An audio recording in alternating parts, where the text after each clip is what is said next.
2. You will hear a woman giving a presentation about a holiday on an island in Britain that her company organises. First, you have some time to look at questions 11 to 14.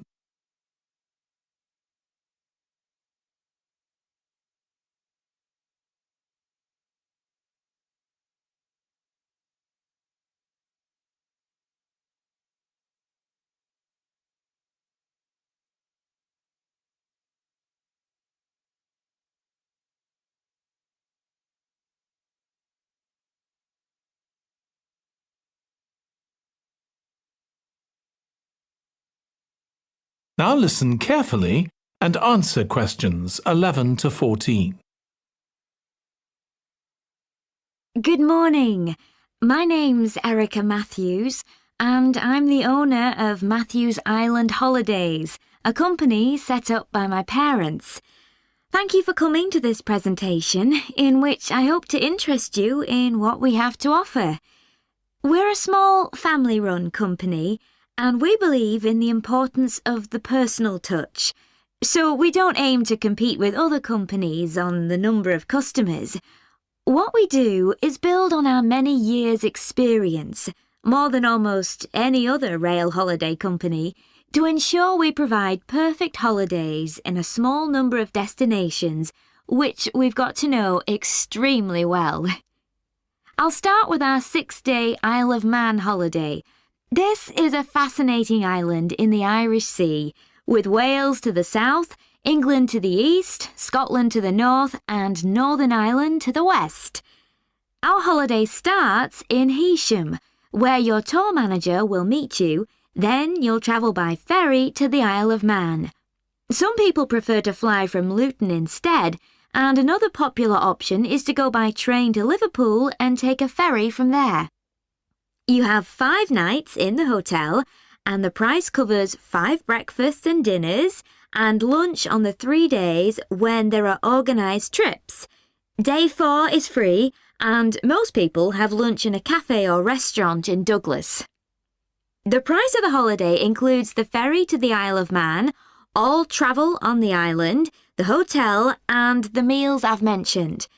Incidentally, we try to make booking our holidays as simple and fair as possible, so unlike with many companies, the price is the same whether you book 6 months in advance or at the last minute, and there's no supplement for single rooms in hotels.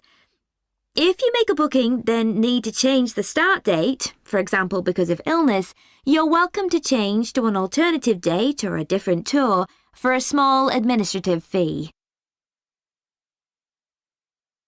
Before you hear the rest of the talk, you have some time to look at questions 15 to 20.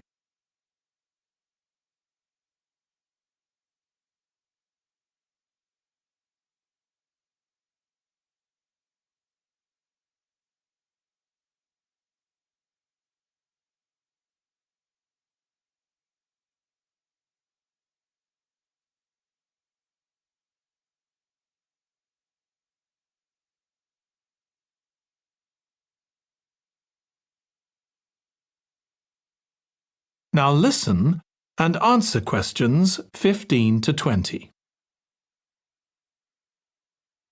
Okay, so what does the holiday consist of? Well, on day 1, you'll arrive in time for a short introduction by your tour manager, followed by dinner in the hotel. The dining room looks out at the river, close to where it flows into the harbour, and there's usually plenty of activity going on. On day 2, you'll take the coach to the small town of Peel, on the way calling in at the Tynwald exhibition.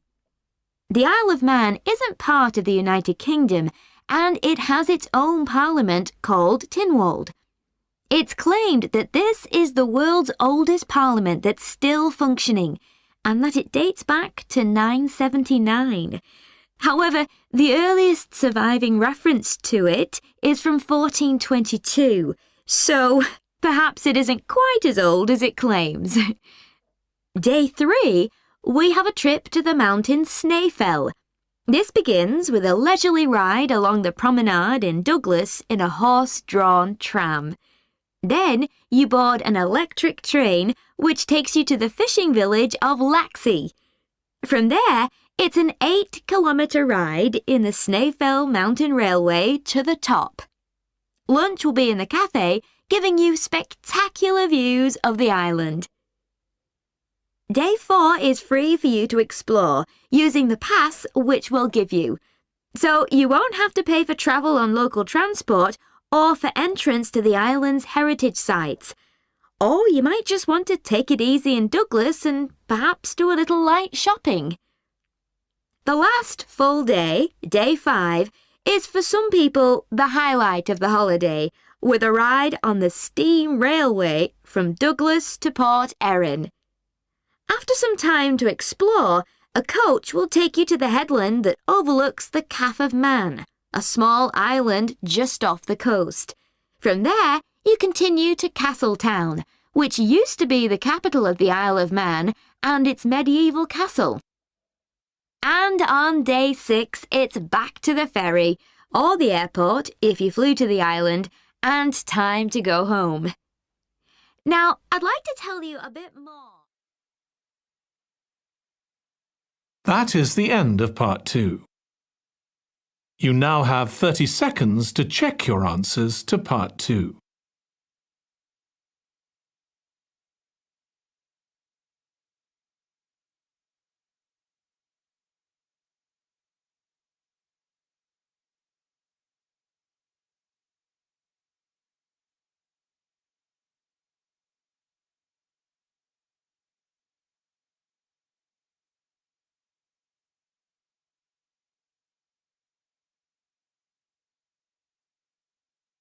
Part 3.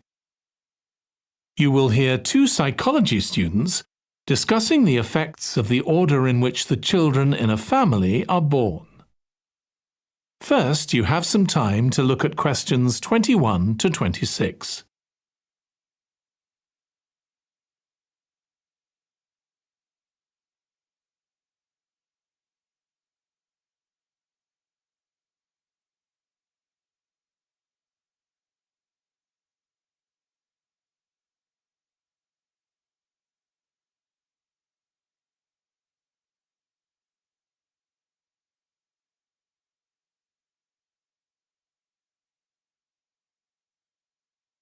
Now listen carefully and answer questions 21 to 26.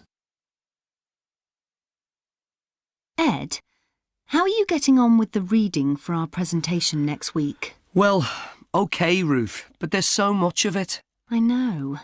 I hadn't realised birth order was such a popular area of research. But the stuff on birth order and personality is mostly unreliable.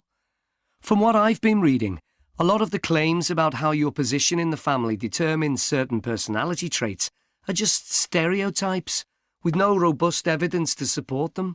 OK, but that's an interesting point. We could start by outlining what previous research has shown.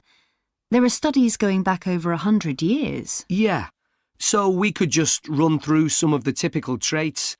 Like the consensus seems to be that oldest children are generally less well-adjusted, because they never get over the arrival of a younger sibling. Right, but on a positive note, some studies claim that they were thought to be good at nurturing.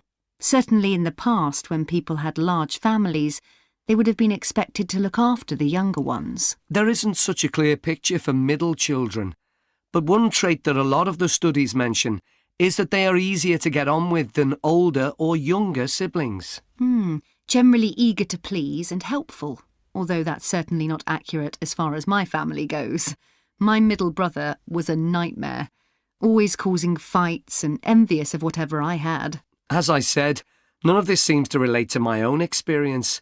I'm the youngest in my family, and I don't recognise myself in any of the studies I've read about.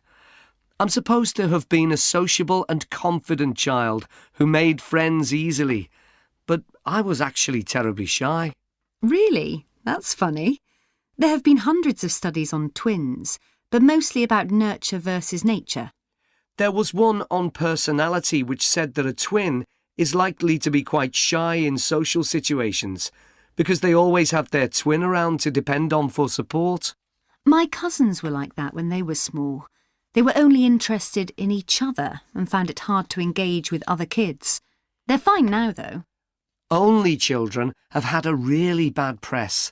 A lot of studies have branded them as loners who think the world revolves around them because they've never had to fight for their parents' attention. That does seem a bit harsh. One category I hadn't considered before was children with much older siblings. A couple of studies mentioned that these children grow up more quickly and are expected to do basic things for themselves, like getting dressed. I can see how that might be true, although I expect they're sometimes the exact opposite, playing the baby role and clamouring for special treatment. Before you hear the rest of the discussion, you have some time to look at questions 27 to 30.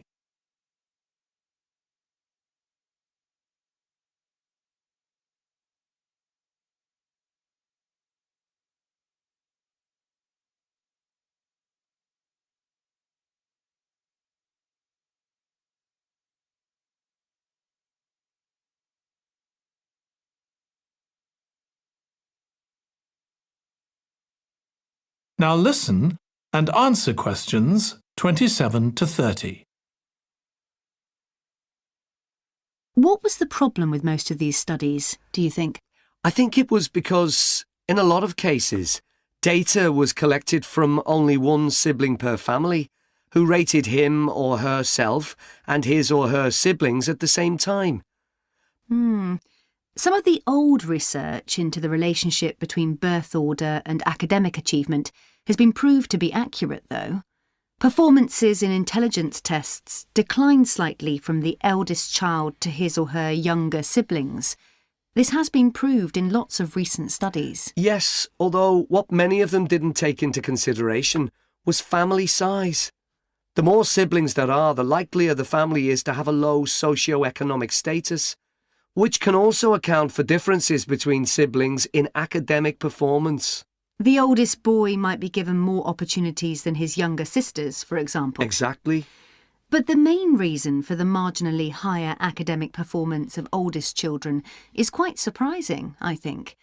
It's not only that they benefit intellectually from extra attention at a young age, which is what I would have expected. It's that they benefit from being teachers for their younger siblings by verbalising processes. Right. And this gives them status and confidence, which again contributes in a small way to better performance. So, would you say sibling rivalry has been a useful thing for you? I think so. My younger brother was incredibly annoying, and we fought a lot. But I think this has made me a stronger person. I know how to defend myself. We had some terrible arguments, and I would have died rather than apologise to him. But we had to put up with each other, and most of the time we coexisted amicably enough. Yes, my situation was pretty similar. But I don't think having two older brothers made me any less selfish. I was never prepared to let my brothers use any of my stuff. That's perfectly normal, whereas sometimes... That is the end of part 3.